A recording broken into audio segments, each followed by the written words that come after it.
مجرموں اور قاتلوں اور کافروں اور مشرکوں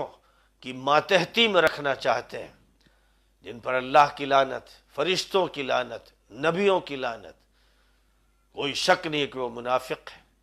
کوئی شک نہیں کہ وہ مجرم ہے، کوئی شک نہیں کہ وہ اللہ کے نزدیک ناپسندیدہ ہے۔ وہی مسلمان اللہ کو پسند ہے جو سب سے پہلے اللہ کی بات کرے، توحید کی بات کرے، کلمہ حق کی بات کرے۔ مجھے ویسی کی جو بات پسند ہے کہ وہ کسی بھی اسٹیج پر ہو، وہ بات مؤمنانہ کرتا ہے، مرد مومن کی بات کرتا ہے، بغیر اللہ کا حوالہ دیے اور بغیر اس کا تذکرہ کیے کہ جو کچھ ہوگا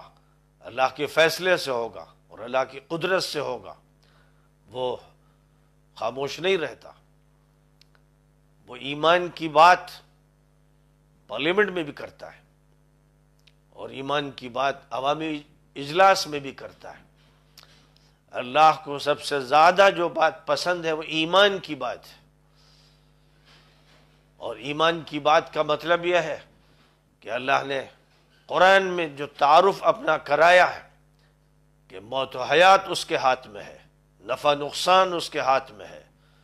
وہ قدرتوں کا مالک ہے، ہر چیز پر قادر ہے، اس کے فیصلوں کے آگے کوئی فیصلہ بڑھ نہیں سکتا۔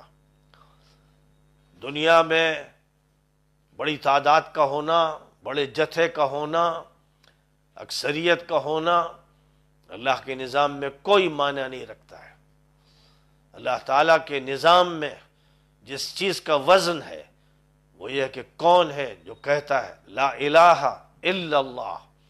کوئی اللہ کے علاوہ معبود نہیں، کوئی اللہ کے علاوہ مالک نہیں، حاکم نہیں، خالق نہیں، قادر نہیں۔ جس کو اس پر یقین ہے اور جو اسی یقین کے بنیاد پر بات کرتا ہے، اسی یقین کی بنیاد پر نماز بھی پڑھتا ہے، روزہ رکھتا ہے، زکوٰۃ دیتا ہے، حج کرتا ہے، اور اسی یقین کی بنیاد پر سیاست کے میدان میں وہ کوشش کرتا ہے، محنت کرتا ہے، جدوجہد کرتا ہے۔ اللہ تعالیٰ کو جو سب سے زیادہ چیز پسند ہے کہ بندہ اپنی بندگی کا اظہار کرے اور اللہ کے معبود ہونے کا